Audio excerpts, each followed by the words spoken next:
Welcome to the Safe Village, a community for everyone who cares about student safety and well-being. My guest today is Trent Ray. Trent is the co-founder of the Cyber Safety Project. Trent, welcome to the Safe Village. Hi, Sid. Thank you so much for having us. It's great to have you. So we're going to talk about a lot of things today, but you're an ex-classroom teacher. You've looked after ICT as a school member. Then you've come out and worked in the commercial world, working for technology companies, serving K-12. And you're a kids DJ and entertainer. So I think you're going to have a lot of good things to share with us today. But I want to start with, Trent, what's top of mind? Yeah, thanks, Sid. And yeah, look, I've got some interesting hats that I certainly wear in my career and the journey that I've come across. But in terms of what's front of mind for me right now in the project that we're leading is, I guess, that with the current situation with COVID and so many more young people accessing technology for learning today because they just simply need to, we're just seeing such a huge increase in young people independently navigating the online world. And with that, the result has been increased use of young people navigating technology without supervision. And that has led to the increase of cyber safety and digital wellbeing challenges for kids all across Australia and the world. Right. So yeah, I guess, we've also seen that theme. In any case, we were moving to a digital first classroom experience anyway, but COVID became, obviously a trigger for acceleration of that, and almost like a permanency of that. That's like we're not gonna unwind that. And of course, it's come into the kids' lives every day. And as a dad of three, I used to see it. I see it more now that I'm at home with them.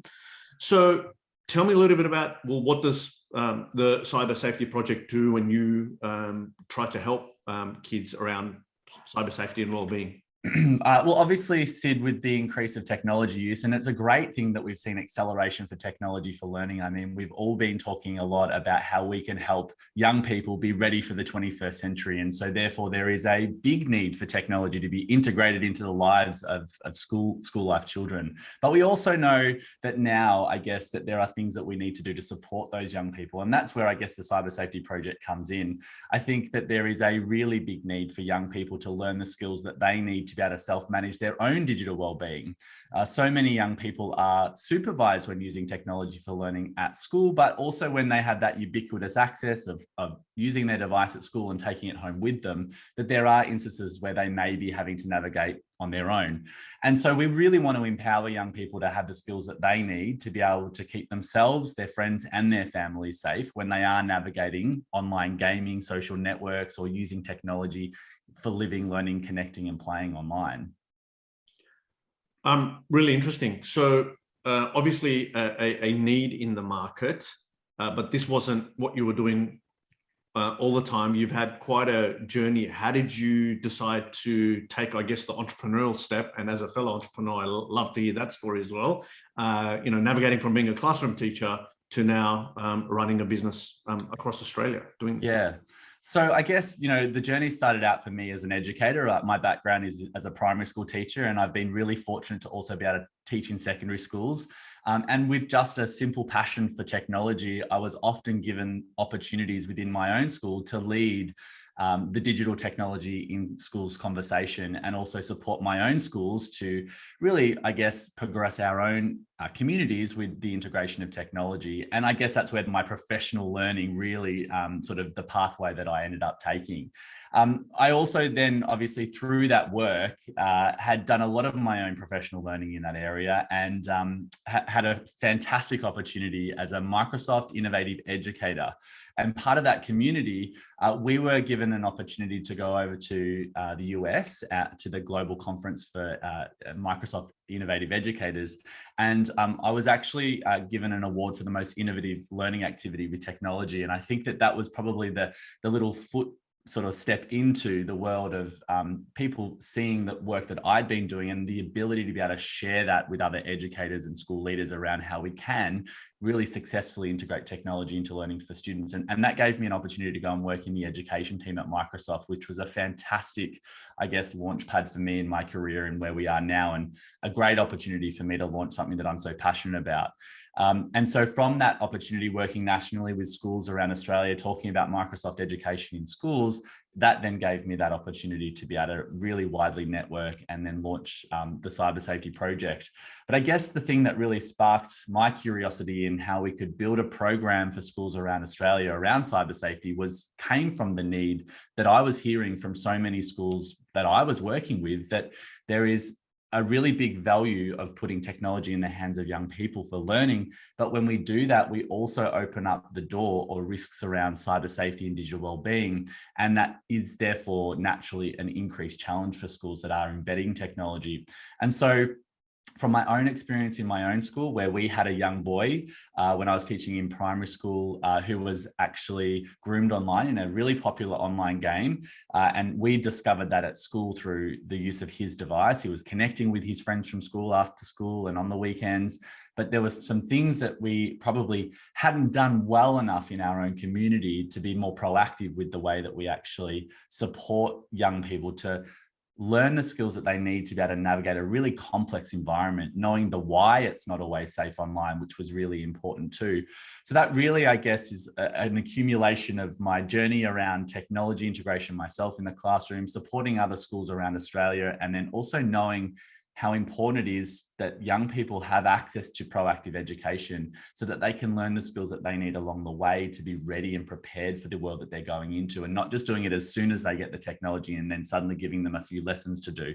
It's broader than that. It's a whole community approach. And so when we reflected on our own program within our school, look, we had great policies that were around user agreements and acceptable use agreements and technology. We had, some cyber safety lessons that were happening at the start of the year. But when we reflect on our program, it wasn't sequential. There was a lot of teachers just independently going out looking for activities that they could find, some great resources online that are freely available, but there was no synergy between them. As a grade 4 teacher, I had created an entire unit of work around a set of resources that I'd found online. And then as soon as I started talking to my students about the learning intentions and how we were going to be learning about cyber safety, they said, oh, we've already done these videos before. And so a lack of synergy in schools was something that we were really picking up on. So I guess for us, it was thinking about how we can equip educators and schools and make it simple for them to be able to have a sequenced learning program from foundation through to grade 6. And our program now extends up to year 12, so that teachers can know and confidently know that what they're teaching and how they're teaching it aligns to the Australian and state-based curriculums, and also is a proactive program that prepares young people for the world that they're going into at the right time. Wow, that's firstly, I love the backstory, and in fact, of course, you were referred to me and recommended to come onto our show by a fellow Microsoft mutual connection that we've got. So the Microsoft story is great, and congratulations on taking the courageous step of going out on your own and following your purpose and to create impact. I know you're creating a lot of great impact. The framework that you spoke about and going from very early age and sort of not having this ad hoc but sequential thing, that's really interesting and important. So you're right. I mean, my kids sign once a year. They sign this thing that they just sign, and we talk about it. We try to that half an hour session and we go, okay, did you understand what this means? And are you sure you understood? But what do they do the next day and the next week and the next month? And obviously there's new shiny things that get in the way. So that's really interesting. And people listening to this, I want you to take really to heart what this means, because we keep saying no one solution, no one technology alone is going to address student safety, child safety, and well-being. But I want you to talk a little bit about what you're also doing when you use the word community. And of course, we're a community here in the Safe Village. And that's really important because it takes a community. And what are you doing with parents and teachers in addition to the kids? Because I know you've got some programs there, but of course, kids on their own can't jump onto this. So tell me a little bit about the parents and teachers side of this. Yeah, so our approach is whole community. So certainly one element of the work that we're doing is about that empowerment of young people to be able to manage their own digital safety when they're not being supervised. But there's also a body of work or some important work that we need to do, I think, as a project to be able to support schools to give educators the confidence to be able to teach cyber safety and digital wellbeing in their own classrooms. Because we know that myself and Sam from the Cyber Safety Project, who do come in and do some work with the students, that ongoing conversation is really critical for a young person to be regularly talking about cyber safety, but also having an adult in their world that is confidently and positively, as well as negatively, and having a good balanced conversation around cyber safety and digital wellbeing, so that a young person can see that there is someone in their world that they could turn to seek support or help if something does go wrong. And we know that that's a really important element of any cyber safety digital wellbeing program, is that they need to know and understand where to go and how to access support if things go wrong for them online. So the work that we did with educators when we first established our project was to actually we surveyed over 250 educators from around Australia to find out what it was that they felt was a roadblock to having cyber safety conversations with their students in their classrooms. Teacher confidence was a big thing. So not really feeling confident about knowing and understanding the ins and outs of all the technology. So they didn't feel equipped with, I guess, the knowledge, but also not necessarily knowing what to teach or how to best teach cyber safety in school. So we thought, okay, that's a big part of what we need to be doing, is giving teachers the confidence to be able to teach cyber safety and given the resources. So we're with teachers every step of the way through our program when it comes to using our curriculum. So we have tuning in videos for the teachers to launch with their students, and then we equip them with the lesson guides and any classroom resources to help them guide those important conversations.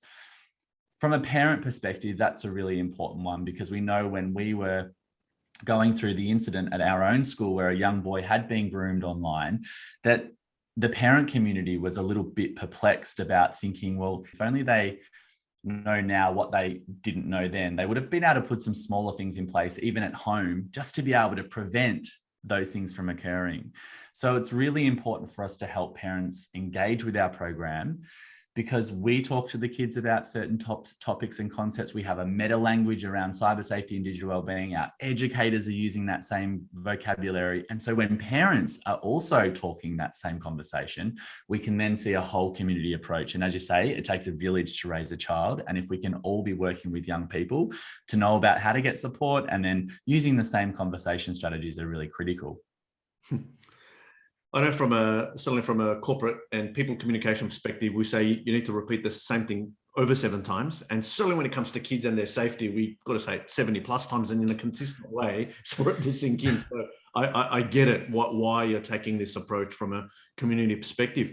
Look, in terms of giving some value to our listeners today, we're going to link your website links and all that. But is there any, couple of tips that we could be giving parents and educators who are tuning into the Safe Village content on things they could be thinking about or things they could implement this week, this month? Yeah, absolutely. I mean, there are so many things that we can do every day as influencers to young people in our world. And I think that that's what we need to be seen as to young people. They see you as a teacher, as a mentor, as somebody in their world that is credible, that can be there to support them. So even just starting the conversation and having technology conversations with young people. For parents as well, starting the conversation at home, the conversation is critical. If young people see adults in their world talking positively and proactively about technology strategies, that can support them to know that they can go to them for support. So I think that's really important. Whenever we're talking about cyber safety and digital wellbeing, we should also be talking about why it's not always safe online. Early on in our program, when we started delivering our student workshops, a young grade 5 girl came up to us at the end of the session, which is not uncommon. They often like to come up and say hello and introduce themselves. And this particular student, I guess, really highlighted to us the importance of the why message. She said, we've done a lot of stuff about cyber safety, and we hear lots of people telling us not to be safe online, but no one's ever told me why it's not safe online. So I think if we can be having conversations with children and not being afraid at the right level to be having conversations about the types of people we may encounter and the content that we might see and why that might not be safe for us or good for our well-being. That's a great starting point to help a young person. When they know the why, they might be more curious and interested to know more about how they can keep themselves safe as well. So I think that that's really, really important. Fantastic. Look, my final question for you is, you're working on a very important mission, but I'm sure there's a whole bunch of challenges. So what is it about what you do and your mission that if others knew a little bit more about, would make your life easier? And as a community here, we can chime in and help get the message out. Yeah, well, our biggest challenge, I guess, is word of mouth. And there are many other programs out there that exist and doing the similar wonderful work as well. I guess that, one of the big challenges for us is making sure that schools and communities understand about the fact that our approach is proactive. So it's about getting in early with young people to develop the skills that they need, and they're ready for the world that they're going to be entering into. So for us, having a community around us to help really promote that is definitely going to be a fantastic opportunity for us. I think that's a big challenge. I also just think one of the big challenges is that, educators sometimes feel as though that they are overwhelmed with the things that they need to be teaching and supporting young people with. And I think that what we're aiming to do as educators ourselves, first and foremost, we've created a program as educators for educators, and we've aligned it to the Australian curriculum and each of the state frameworks here in Australia. So what they're doing and and implementing in their classrooms is aligned to the work that they are already doing and has relevance and meaning to the general capabilities and student learning outcomes. So I would hope that that would be something that I guess we would love people to know about our program, is that it's highly connected to what teachers need to be doing already. And it's a great way that they can support young people to stay safe in our communities. Fantastic. So you've given us a lot of inspiration today. I love the backstory of how you've transitioned careers and the impact that you're making now, and the sort of the opportunities that you saw, working with Microsoft and then to come out on your own. You've got programs that align to every state's framework, and I know you're also endorsed by the eSafety Commission, so that's great, the eSafety program there. So thank you for being part of our community, Trent. I wish you all the best and continue doing great work out there. Thanks so much for having us, Sid. Really appreciate it.